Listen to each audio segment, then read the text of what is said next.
Bonjour, bienvenue dans le cadre sublime du château de Caen pour découvrir Guillaume Le Cornec et ses Héros les Jackson, publiés aux éditions Le Rocher.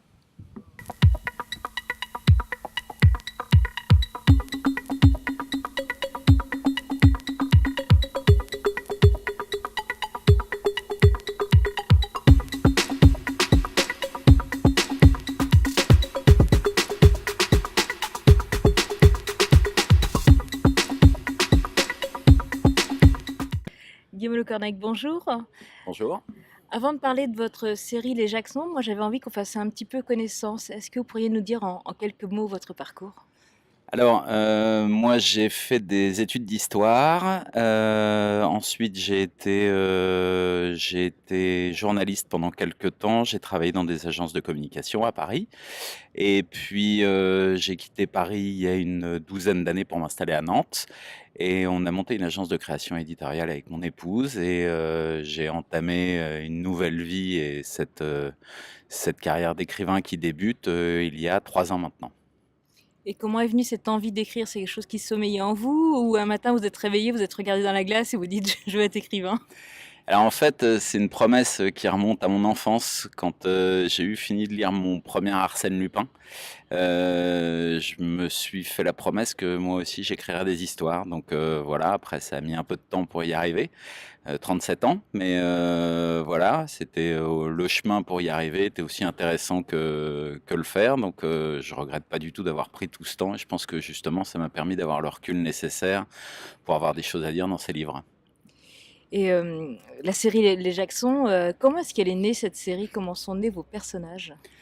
Alors en fait, tout est parti d'un article que j'ai lu, juste avant de m'y mettre et je savais pas ce que j'allais écrire. Je savais juste que, j'avais possibilité de voler 2 mois à mon entreprise pour écrire, et puis je suis tombé sur un article, qui relatait le fait qu'on ait trouvé dans les années 30, sur un bras de Loire, à Nantes, des armes vikings et puis de manière étonnante, j'ai été me coucher avec cette info et je me suis réveillé au milieu de la nuit avec l'histoire complètement écrite dans ma tête. Donc je me suis levé le matin, puis j'ai commencé à écrire. Et les personnages sont arrivés assez facilement parce que en fait je savais que j'avais envie de ressusciter ou retravailler le principe du polar de clan, qui est un sous-genre du polar, qui est déjà un sous-genre de la littérature.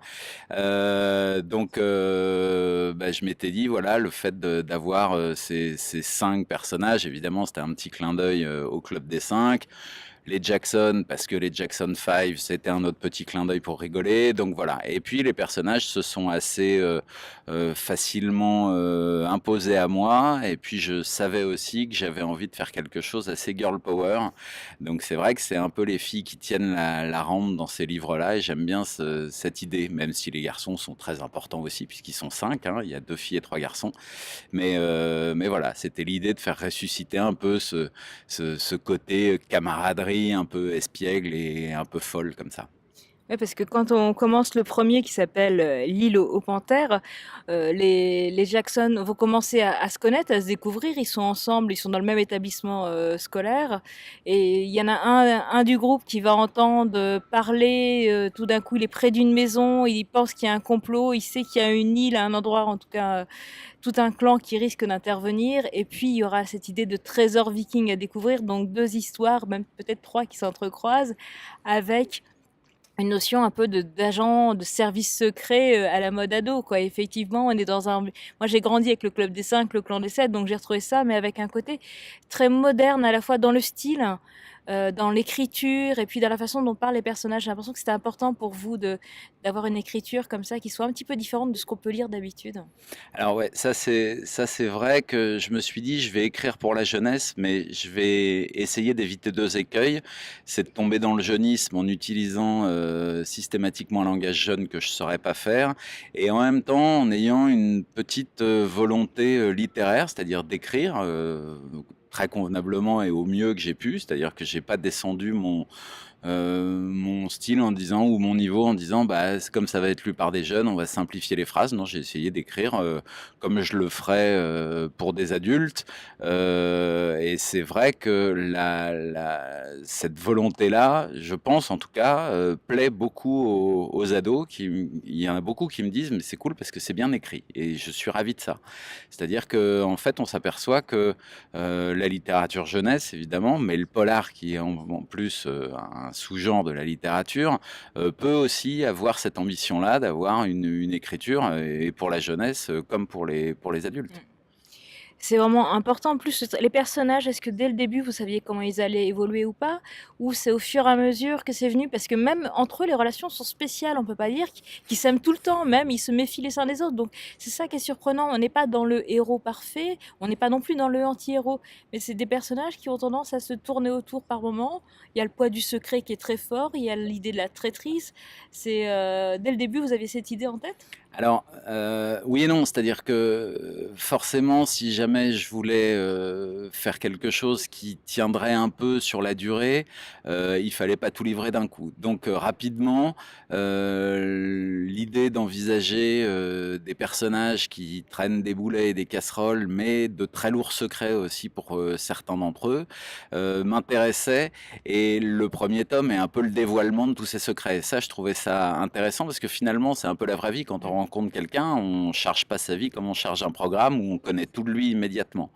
Donc oui, il se tourne autour, il y a de la méfiance réciproque, il y a une attirance évidente pour les uns pour les autres, des fois un peu plus qu'un peu moins, ça dépend des périodes et puis ça dépend des personnages du groupe. Mais je voulais un petit peu d'aspérité, je voulais pas un truc trop lisse où voilà, on est de toute façon amis et rien ne bougera. Alors, une fois qu'on a dit ça, on n'a finalement pas dit grand-chose parce que je me suis quand même laissé avoir par mes personnages et je me suis laissé embarquer. Et alors moi, quand j'entendais à la télé, quand j'étais petit, des gens qui disaient ah ouais, je me suis fait dépasser par mes personnages, je pensais que c'était un peu, voilà, une figure de style obligée pour un romancier qui voulait faire croire à ses personnages. Ben moi, ça m'est arrivé, donc je fais moins le malin maintenant quand j'entends dire ça, parce qu'effectivement, je me suis fait dépasser par deux personnages dont j'ignorais totalement qu'ils allaient prendre cette épaisseur. Oui, il y en a un qui est hacker notamment, donc voilà, il a peut-être un pouvoir. Est-ce que vous avez une puce à l'arrière du cerveau? Qu'est-ce qui se passe exactement? Il y a de la manipulation dans l'air, c'est ça, vous manipulez aussi le lecteur. Il y a vraiment tout un jeu, on se demande où on va aller. Est-ce que le premier se déroule dans la ville de Nantes, une ville dans laquelle vous habitez? Est-ce que c'était plus facile ou plus difficile de commencer par une ville qu'on connaît bien? C'était pas forcément ni plus facile ni plus difficile, c'est juste que, l'île de Nantes, qui est donc, au centre de la ville, était pour moi un endroit très romanesque, en fait. C'est une grande île, hein, qui fait 330 hectares, je crois, qui est en mutation, donc on trouve encore des grandes friches industrielles, des usines un peu désaffectées et puis qui va vers une nouvelle trajectoire, plus urbaine, plus, branchée, et finalement, insérer des adolescents dans un territoire en pleine transformation, c'était aussi un petit clin d'œil à ce qu'est l'adolescence. C'est-à-dire qu'on sort de l'enfance, mais on n'est pas encore adulte, et ça permet certaines audaces qu'on s'autorise plus après. Donc, et graphiquement, enfin, moi j'adore aller sur l'île de Nantes. Je trouvais que ça se prêtait très bien en fait à un polar. Et Lyon, c'était une évidence aussi, la ville qui arrive dans le tome 2, hein, parce que vous avez continué avec la presqu'île empoisonnée. Cette ville, elle est venue aussitôt ou alors c'était vraiment, vous avez cherché un lieu où vous pouviez emmener les Jackson comme ça? Non, en fait, c'était au milieu du tome 1, j'ai su que le tome 2 se passerait à Lyon. J'adore cette ville, je la connais pas très bien, mais j'y étais souvent. J'avais envie de la découvrir plus, donc je me suis dit, si jamais j'inscris la deuxième histoire dans Lyon, ça va m'obliger à aller faire des repérages significatifs là-bas et je vais joindre l'utile à l'agréable qui était de mieux découvrir une ville que je connaissais par petites touches pointillistes et puis ça me permettrait, si d'aventure le bouquin marchait, d'y aller souvent. Voilà, c'était aussi l'objectif, c'était d'y aller tout le temps parce que quand on a quitté Paris, il y avait pile et face et il y avait Nantes et Lyon. Donc ça a été Nantes, ça aurait pu être Lyon. Ben voilà, j'ai essayé de faire la synthèse avec ces livres. Quelque part, c'est des clins d'œil un peu à des villes de cœur, à des projets.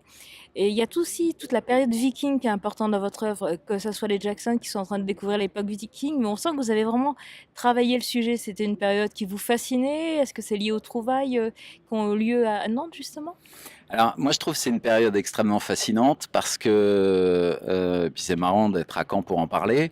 C'est vrai que cette période, en fait, est particulière parce que on en a tous un écho mythique d'ici jusqu'à Hollywood, alors que c'est une civilisation qui finalement reste totalement inconnue. On a très peu d'informations, c'est très parcellaire, il y a peu de sources écrites. Donc forcément, pour un romancier, avoir un mythe très peu documenté, ça permet de s'engouffrer facilement dans tous les interstices mystérieux qui peuvent être liés à cette figure mythique du viking, du grand barbare. Donc ouais, puis c'est des réminiscences de l'enfance aussi. Ces personnages-là, enfin les vikings fascinent les enfants et me fascinent parce que je suis resté un môme. Je vous comprends, j'ai la même fascination. Et il y a des expos qui ont lieu. Est-ce que vous pourriez nous dire quelques mots du travail qui est en train de grandir? J'ai l'impression avec plusieurs musées, il se passe des choses, que ce soit avec l'expo de Nantes, mais également il y a d'autres projets avec des musées. Alors, effectivement, il y a une grande expo internationale qui a été mise au point par les musées de Stockholm, en fait, sur les Vikings, et qui est arrivée à Nantes juste au début de l'été, donc à l'arrivée des États-Unis, de New York, je crois. C'est une grande expo internationale et c'était la première fois qu'elle arrivait en France. Et quand j'ai vu qu'elle était proposée, j'ai joint les gens du Château des Ducs de Bretagne, donc qui est le musée d'histoire de Nantes, pour leur proposer d'organiser une médiation un peu originale pour le public scolaire en utilisant les Jackson, donc ces personnages de fiction, pour construire une énigme qui permettrait aux enseignants et surtout aux élèves de découvrir cette expo en compagnie des Jackson et en remontant le fil d'une énigme. Donc ça, j'aimais bien ce principe-là, de manière moins anecdotique parce que c'était le premier, mais c'est vrai que je suis historien de formation, le fait de participer en tout cas avec les musées et avec les enseignants à une certaine fréquentation nouvelle des grandes structures muséales par les ados m'intéresse. Donc c'est vrai que partant de là, je me suis dit si je peux filer un coup de main et si on peut organiser des médiations un petit peu originales et différentes, eh ben essayons. Donc c'est vrai que ça a marché et ça continue puisque l'expo va durer jusqu'à la fin du mois de novembre. Et il y a une autre expo toujours sur le thème des Vikings qui est complémentaire à celle du château, qui est au centre d'interprétation d'archéologie de Rezé, le chronographe, où il y a aussi les Jackson en appui de la médiation pour le public scolaire. Et puis le tome 2 se passant à Lyon, et ben c'est vrai qu'on est en train de réfléchir avec certaines structures lyonnaises à la possibilité d'utiliser à nouveau ces personnages en médiation pour le public scolaire et le public adolescent au sens large. Donc c'est quelque chose que j'aimerais bien développer, que je vais essayer de faire dans les semaines et les mois qui viennent. Et puis je vous tiendrai au courant de la suite des événements quand ce sera plus abouti. C'est important pour vous, de toute façon, cette passerelle de la lecture, mais pour toutes les classes sociales, que ça soit dans les musées, mais également intervenir dans les établissements scolaires. Le livre, mais comme vecteur vraiment de liens de société, je crois que c'est primordial même, on peut le dire. Ben, c'est essentiel, c'est-à-dire que je pense que si on écrit pour la jeunesse, c'est aussi pour essayer, en tout cas en ce qui me concerne, d'offrir des clés de questionnement, pas forcément de compréhension, mais des clés de questionnement à des citoyens en devenir qui ont à faire leur place dans un monde très complexe, qui se complexifie, qui est pas très simple en ce moment à lire. Donc oui, moi, si jamais je peux participer à l'effort collectif qui est fait par les enseignants, par les musées, par les autres auteurs jeunesse, pour essayer d'aider à la création de gens qui sont bien dans leur pompe, oui, ça, je refuse pas et je vais continuer à le faire, ça c'est sûr. La transmission, elle se fait des lieux comme ici, on est dans le château de Caen, dans le château de Guillaume le Conquérant, on est entouré de musées, devant nous il y a le musée de Normandie, il y a les remparts qui sont en train d'être restaurés. Est-ce que le château de Caen, ça pourrait être un lieu pour les Jackson justement? Est-ce qu'on peut les imaginer déambuler dans ce château?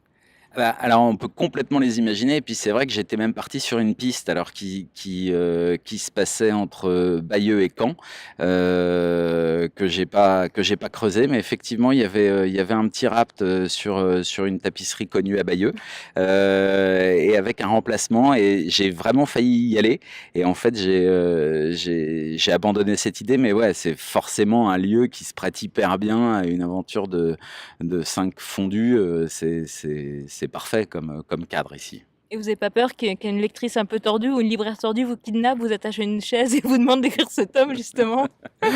Bah, pourquoi pas? Après tout, c'est les risques du métier, hein, j'ai envie de dire. Non, non, ça m'irait. Bon et vous êtes aussi, on parlait de la jeunesse, vous êtes directeur de collection aux éditions du Rocher. Est-ce que vous pouvez nous parler de cette partie aussi, cette casquette, si on peut dire, vous êtes auteur mais éditeur, directeur de collection.